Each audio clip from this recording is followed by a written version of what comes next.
It is Tuesday, June the 2nd. I want to begin our day with reading from Colossians chapter 1, 9 through 12, and then I'll say a few things as we get started on our days.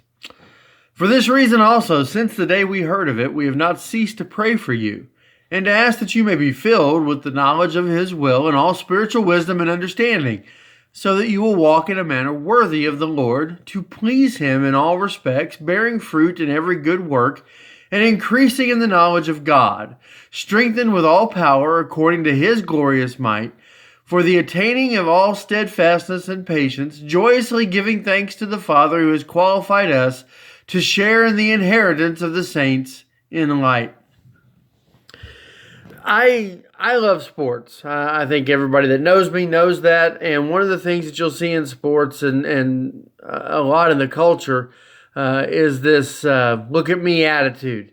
Players do it, you'll see a thunderous dunk on a basketball court and they'll pop their jersey out or, beat their chest or, do something that shows the victory of the moment. Baseball players, when they've hit a home run, they flip a bat, or when they strike a batter out, they pump a fist, and it happens in all manner of sport.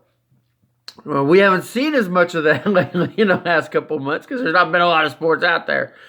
But that attitude can be prevalent in other things as well.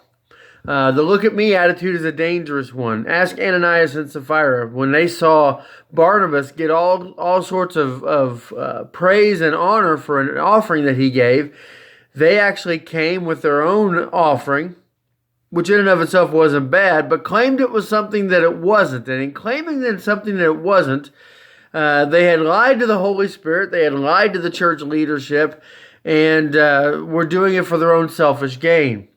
See, the look at me attitude many times comes from a place of selfish gain. You want people to look at you. You want people to think highly of you. You want people to respect you. And the surest way to almost make people not want to respect you or think well of you is to come at them constantly with an attitude of look at me, and demand that respect. Respect must be earned, not demanded. That's just the way it is. Here we see that we have a reason for us to be thought of well. And that reason is not us ourselves, it is the Lord. I love the way verse 12 wraps everything up, giving thanks to the Father who has qualified us to share in the inheritance of the saints in light.